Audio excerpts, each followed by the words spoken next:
Assalamualaikum warahmatullahi wabarakatuh. Selamat datang di Praktikum Geomorfologi acara 8 tentang bentuk lahan asal proses solusional. Tujuan praktikum acara 8 ini yaitu pertama, mahasiswa mampu mengenali dan menganalisis berbagai macam mekanisme proses solusional. Yang kedua, mahasiswa mampu membuktikan keberadaan bentukan-bentukan asal proses solusional yang dihasilkannya melalui pengamatan hasil proses, baik melalui pengamatan kenampakan pada peta topografi, foto udara, citra satelit, maupun pengamatan di lapangan. Bentuk lahan asal proses solusional terbentuk akibat proses pelarutan batuan yang terjadi pada daerah berbatuan karbonat tertentu. Bentuk lahan asal proses solusional ini mengandung senyawa CaCO3 tinggi yang mudah larut. Semakin tinggi kandungan senyawa CaCO3, semakin mendorong perkembangan bentuk lahan kars. Faktor yang mempengaruhi terbentuknya bentuk lahan asal proses solusional terdapat 4 poin. Yang pertama, terletak pada daerah tropis basah dengan curah hujan tinggi. Kedua, topografi tinggi lebih dari 300 meter dengan lapisan batuan yang tebal. Yang ketiga, batuan karbonat yang memiliki banyak diaplas, yaitu rekahan atau retakan. Yang keempat, vegetasi penutup yang cukup.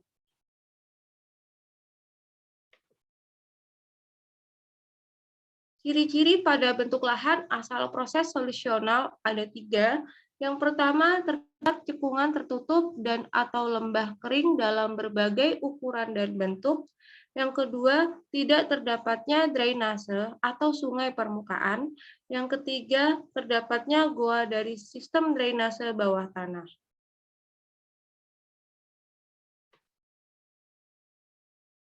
Klasifikasi bentuk lahan asal proses solusional berdasarkan morfologi dibedakan menjadi 2.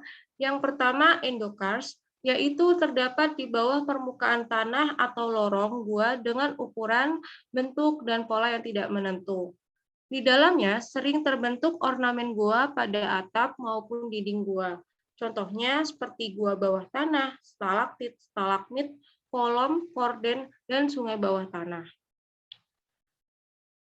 Kemudian untuk exokars, yaitu bentukan yang berada di atas permukaan bumi. Contohnya, ada dolin, uvala, polje, karen, kubah kars, dan menara kars.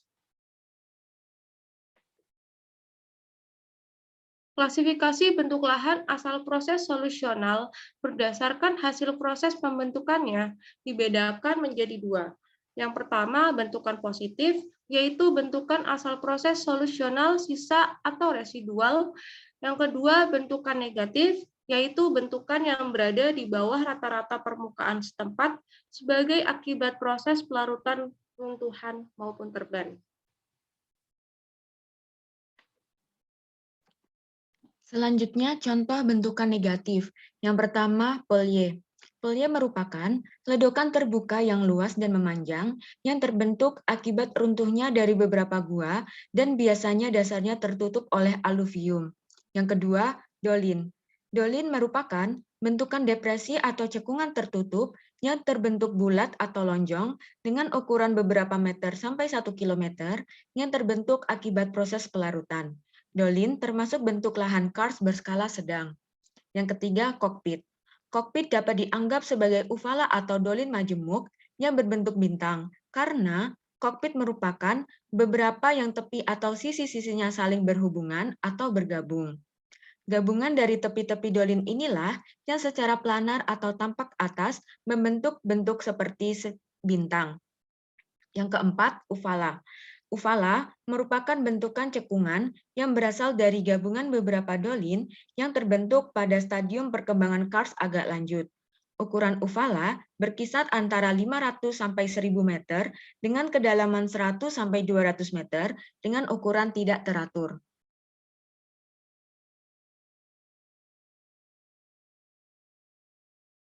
Selanjutnya, beberapa contoh bentukan positif. Yang pertama, kubah Kars. Bentukan menyerupai kubah atau dom yang berbentuk akibat adanya sisa proses pelarutan batuan karbonat yang ada di sekelilingnya. Kemudian menara Kars. Menara Kars merupakan bukit sisa pelarutan dan erosi yang berbentuk menara dengan lereng yang terjal atau menggantung, terpisah, dan dikelilingi oleh dataran aluvial. Pada identifikasi lewat citra, kubah Kars lebih bulat bila dibandingkan dengan menara Kars yang terlihat seperti bukit dengan lereng yang terjal. Selanjutnya, beberapa contoh bentukan endokars, yaitu yang pertama ada stalaktit. Stalaktit merupakan mineral batuan yang menggantung di langit gua, sedangkan stalagmit merupakan mineral batuan yang menempel di lantai gua.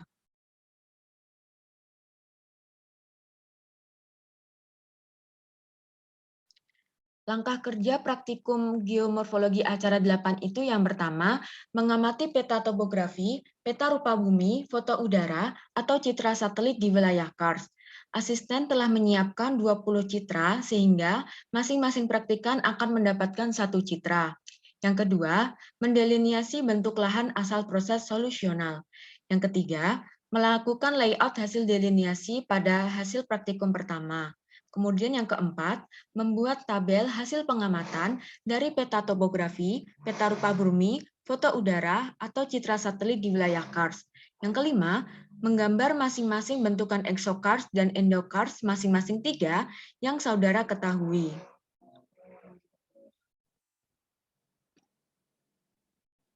Hasil praktikum pertama, praktikan diminta untuk melakukan deliniasi kenampakan yang termasuk bentuk lahan asal proses solusional. Kemudian, dilakukan layout seperti pada gambar tersebut.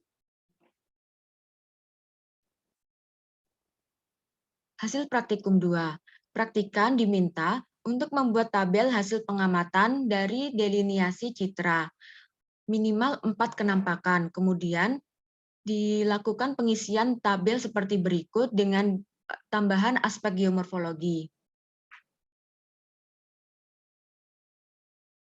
Hasil praktikum 3. Praktikan diminta untuk melengkapi tabel bentuk lahan exokars dan endokars masing-masing 3. Seperti tabel berikut ini dan diberi gambar dan keterangan, bisa berisi definisi, ciri-ciri, dan sebagainya.